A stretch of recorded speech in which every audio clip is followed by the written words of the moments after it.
Hello friends, स्वागत है आपका अपने यूट्यूब चैनल ग्रोइंग स्टडी में। आज अपन समझेंगे कौन सी रिवर, वैनगंगा रिवर। ठीक है, वैनगंगा नदी मध्य प्रदेश की जो नदियों की सीरीज चल रही है उसमें अपन वैनगंगा नदी को आज समझेंगे। ठीक है, तो देखो वैनगंगा नदी, इसका उद्गम कहाँ से होता है। वैनगंगा नदी पारसवाड़ पठार से, सिवनी जिले से, ठीक है, सिवनी जो जिला है वहाँ से निकलती है, मुंडारा गाँव से। ठीक है, याद रखना, इसकी लोकेशन याद रखना और जिला तो लगभग याद ही रखना कहाँ से निकलती है, सिवनी जिले से। ठीक है, तो इसको याद रखना, सिवनी जिले से, सिवनी जिले के मुंडारा गांव से निकलती है वैनगंगा नदी। ठीक, याद रखना इसे। आगे देखो, यह नदी मध्य प्रदेश में सिवनी जिला से निकलती है, तो सिवनी जिला में बालाघाट जिलों में बहते हुए महाराष्ट्र में प्रवेश कर जाती है। ठीक है, तो जो क्या दक्षिण में बहती है और महाराष्ट्र जो जिला है अपने मध्य प्रदेश के नीचे, उसमें ये चली जाती है। ठीक है, महाराष्ट्र जिले में प्रवेश कर जाती है, महाराष्ट्र राज्य में, सॉरी, ठीक है, महाराष्ट्र राज्य में प्रवेश कर जाती है और वर्धा नदी में मिल जाती है। ठीक है, किस नदी में, वर्धा नदी में मिल जाती है और इसका नाम प्राणहिता हो जाता है। ठीक है, एक वर्धा नदी आती है साइड से, वर्धा भी अपन देखेंगे, और ये वैनगंगा नदी, ये दोनों मिल जाती है। फिर उन दोनों नदियों के मिलने के बाद जो धारा बनती है उसे बोलते हैं अपन प्राणहिता। ठीक है, प्राणहिता के नाम से जानते हैं। ठीक, तो इसको याद रखना, प्राणहिता वर्धा और वैनगंगा के मिलने से जो बनती है उसे प्राणहिता बोलते हैं। ठीक है, इतना याद रखना। ये वैनगंगा वो वर्धा भी अपन आगे समझेंगे। ठीक है, देखो प्राणहिता के नाम से यह गोदावरी में मिल जाती है। ठीक है, जो दोनों मिलती हैं वर्धा और वैनगंगा, प्राणहिता बन जाती है। और प्राणहिता क्या कर कहाँ जाती है, गोदावरी में मिल जाती है। ठीक है, तो गोदावरी की सहायक नदी है। ठीक है, वो प्राणहिता। या फिर ऐसे ही पूछा जाता कि वैनगंगा गोदावरी की सहायक नदी है, तो बिल्कुल है। ठीक है, क्योंकि वही वैनगंगा है। ठीक, उसका ही नाम प्राणहिता हो जाता है वर्धा से मिलने से। ठीक, तो ऐसे भी बन जाता है क्वेश्चन। मतलब याद रखना कि जो वैनगंगा है वो गोदावरी की सहायक नदी है, इतना याद रखना। ठीक है, गोदावरी कहाँ है, ये कर्नाटक साउथ में बहती है। ठीक है, तो अपन इंडियन ज्योग्राफी की रिवर्स जब समझेंगे तब अपन उनको समझेंगे, गोदावरी, कृष्णा, कावेरी। ठीक है, तो अभी इतना याद रखो, एमपी की चल रही है, तो उसकी जो वैनगंगा है वो गोदावरी की सहायक नदी है। ठीक, याद रखना, गोदावरी में मिल जाती है प्राणहिता के नाम से। ठीक है, इसकी प्रमुख सहायक नदियाँ कौन कौन सी हैं, वर्धा है। ठीक है, वर्धा और वैनगंगा मिलती हैं, तो वर्धा किसकी, वैनगंगा की सहायक नदी है। पेंच, ये दो मुख्य किसकी सहायक नदी हैं, वैनगंगा नदी की। ठीक है, याद रखना, वर्धा और पेंच।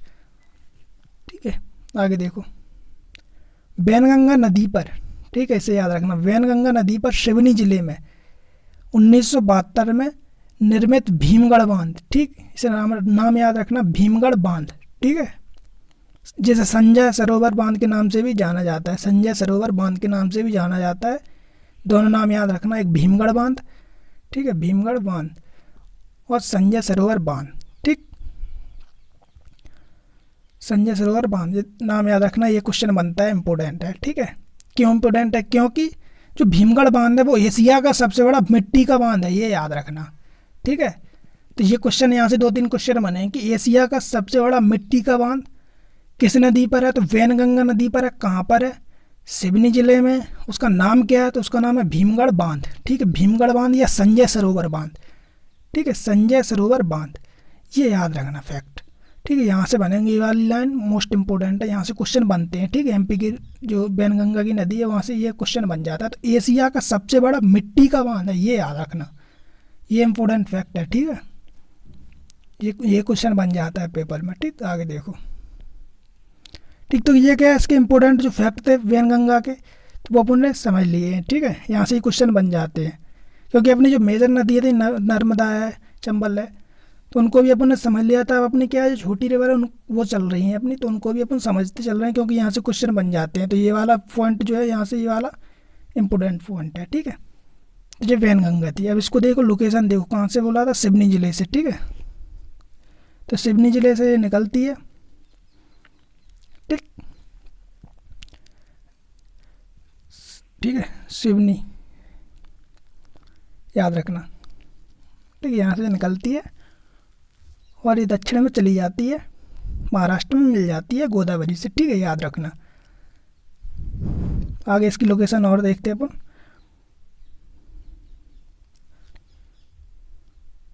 ठीक है, देखो अपने एमपी से क्या है, यहाँ से निकली है। ठीक है, ऊपर से, तो एमपी से निकली है, तो ये अपनी वैनगंगा, देखो ये है वैनगंगा। ठीक है, यहाँ पर लिखा है वैनगंगा, तो ये अपनी एमपी से ही आ रही है। ठीक, इधर से एमपी से आ रही है, इधर से। ठीक है, वैनगंगा नदी। ठीक, इसकी लोकेशन याद रखना, ये सिवनी से होते हुए यहाँ से महाराष्ट्र में प्रवेश कर चुकी है और यहाँ पर ये वैनगंगा नदी है। तो यहाँ पर क्या, ये जो अपनी गोदावरी नदी है वहाँ से इसका संगम हो जाता है। ठीक है, गोदावरी में यहाँ पर मिल जाती है।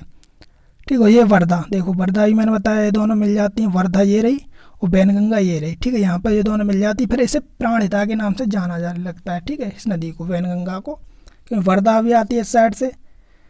ठीक, वर्धा आती है इस साइड से और वैनगंगा ये सिवनी से आई रही है। ठीक है, वर्धा भी बैतूल से निकलती है, उसको देखेंगे अपन। ठीक है, अभी उसको समझेंगे। तो यहाँ से निकलती है और यहाँ से ये।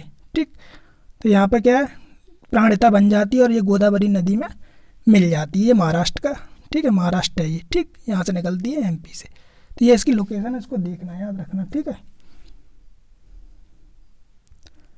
ये एमपी में यहाँ से सिवनी से निकलती है। ये महाराष्ट्र है, यहाँ पर इसका प्रवेश होता है।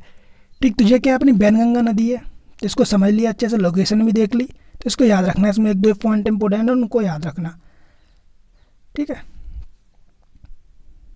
अब देखो वर्धा नदी क्या है, देखो जो इसकी सहायक नदी यहाँ में है वैनगंगा की। वर्धा नदी में क्या है, बैतूल के मुल्ताई के वर्धन शिखर से। ठीक है, जैसे ताप्ती निकलती थी मुल्ताई गांव से, ऐसे ही बैतूल मुल्ताई के वर्धन शिखर से निकलकर महाराष्ट्र में वैनगंगा नदी से मिल जाती है। ठीक, वर्धा नदी अभी अपन ने लोकेशन में देखा था। ठीक है, महाराष्ट्र में वैनगंगा से मिल जाती है। वैनगंगा ये आ रही है इधर से, बैतूल से निकल के वर्धा आ रही है, ये वर्धा। ठीक, ये वैनगंगा यहाँ पर मिल जाती है। ठीक, फिर इनका नाम प्राणहिता इन्हीं का हो जाता है। ठीक है, याद रखना। तो वही बोल रहा है इसमें, महाराष्ट्र में वैनगंगा नदी से मिल जाती है वर्धा नदी। ठीक, याद रखना, वर्धा नदी किसकी सहायक नदी है, वैनगंगा की। ठीक, और वैनगंगा किसकी सहायक नदी है, गोदावरी की। ठीक है, याद रखना। तो ये क्या है, वर्धा नदी हो गई। पेंच नदी देख लो, क्योंकि पेंच भी वैनगंगा की सहायक नदी है, तो इसको भी समझ लेना, छोटी रिवर है एमपी की, देख लेंगे। ठीक है, तो इसको भी देख रहे हैं। क्या है, पेंच नदी छिंदवाड़ा जिले के जुन्नारदेव के पहाड़ों से निकलकर पेंच राष्ट्रीय उद्यान के बीच से गुजरती है। ठीक है, तो ये याद रखना, कहाँ से निकलती है, इतना याद रखना, छिंदवाड़ा जिले से, इतना याद रखो। ठीक है, ज़्यादा वो याद नहीं रखना, जुन्नारदेव के पहाड़ों से, इतना कोई अभी याद रखने की ज़रूरत नहीं है। ठीक, बस इतनी लोकेशन याद रखो, कहाँ से निकलती है, किस ज़िले से निकलती है। ठीक है, जैसे सिवनी से निकलती है वो वैनगंगा, और पेंच कहाँ से निकलती है, छिंदवाड़ा से। ठीक, और वर्धा कहाँ से निकलती है, बैतूल से। इतना याद रखो। ठीक, इससे क्या लोकेशन पता चल जाएगी। कई क्वेश्चन बन जाते हैं रिवर्स ज्योग्राफी टाइप के। ठीक है, क्यों कहाँ पर जाती हैं, तो दक्षिण की ओर जाती हैं, ऐसे क्वेश्चन बन जाते हैं। वर्धा नदी किस तरह प्रवाहित होती है, तो दक्षिण में प्रवाहित होती है। ठीक है, बहती है। ठीक, तो ये चीज़ है, बस इतना जिला याद रखना, किस साइड जाती है याद रखना, ये छोटी रिवर है। ठीक है, तो ये क्या, पेंच नदी छिंदवाड़ा जिले के जुन्नारदेव पहाड़ों से निकल के पेंच राष्ट्रीय उद्यान है। जब अपन नेशनल पार्क पढ़ेंगे, राष्ट्रीय उद्यान पढ़ेंगे एमपी के, तो अपन और समझाएंगे। ठीक है, पेंच राष्ट्रीय उद्यान के बीचों बीच से गुजरती है पेंच नदी। ठीक, और क्या इसमें, छिंदवाड़ा और सिवनी जिले में बहते हुए वैनगंगा नदी में मिल जाती है। तो मैंने बताया था कि वैनगंगा की सहायक नदी है, तो वैनगंगा में मिल जाएगी। ठीक है, छिंदवाड़ा और सिवनी में बहते हुए, देखो इसमें। ठीक है, कहाँ से, वर्धा का कहाँ से, बैतूल से बताया मैंने, यहाँ से। ठीक है, यहाँ से बहते हुए जाती है और सिवनी से बही रही थी वैनगंगा। ठीक है, और छिंदवाड़ा ये है, तो छिंदवाड़ा से पेंच नदी। ठीक है, यहाँ से बहते हुए मिल जाती है, कहाँ पर, महाराष्ट्र में वैनगंगा से। ठीक है, तो इनकी लोकेशन है, कहाँ से निकलती है एक बार और समझो। सिवनी से निकलेगी वैनगंगा, याद रखना, छिंदवाड़ा से पेंच और बैतूल से वर्धा। ठीक है, ये दोनों नदियाँ वैनगंगा की सहायक नदियाँ महाराष्ट्र में मिल जाती हैं। ठीक है, ये याद रखना, यहाँ पर मिल जाती है। वर्धा ये रही, वैनगंगा ये रही। ठीक है, और पेंच ये रही, देखो। ठीक है, पेंच ये रही, ये है पेंच, ये है वैनगंगा, ये है वर्धा। ठीक है, लोकेशन याद रखना एमपी ज्योग्राफी में। ठीक है, यहाँ से नदियाँ से जब क्वेश्चन बनते हैं तो लोकेशन इंपॉर्टेंट हो जाती है। ठीक, ज्योग्राफी कोई से भी हो, इंडियन है या वर्ल्ड हो, जब तक मैप से नहीं समझोगे तब तक नहीं समझ में आएगी। ठीक, ये वर्धा और पेंच इसकी सहायक नदी है, तो इनको भी अपन ने क्या फिनिश कर लिया। तो आज अपन ने वैनगंगा नदी को समझ लिया है। ठीक है, उसकी सहायक दो नदी हैं उनको भी समझ लिया है, अलग से नहीं बनाया वीडियो, इसी में समझ लिया कि छोटी नदी है। ठीक है, अपनी एक दो नदियाँ और बची हैं छोटी सी। ठीक है, तो उनको भी अपन समझ लेंगे, तो अपन का एमपी का जो नदियों वाला टॉपिक है वो फिनिश हो जाएगा। ठीक, फिर अपन नया टॉपिक स्टार्ट करेंगे, नेशनल पार्क वगैरह, उन सब चीज़ों को अपन स्टार्ट करेंगे। ठीक है। और MPGK की अपनी प्लेलिस्ट बनी है, बोल इसकी लिंक मिल जाएगी डिस्क्रिप्शन में, और इंडियन पॉलिटी की सीरीज चल रही है उसकी भी लिंक मिल जाएगी, ठीक है। तो अपन आगे और देखेंगे नदियाँ जो बची हैं। तो मिलते हैं अपन अगले वीडियो में। बहुत बहुत धन्यवाद।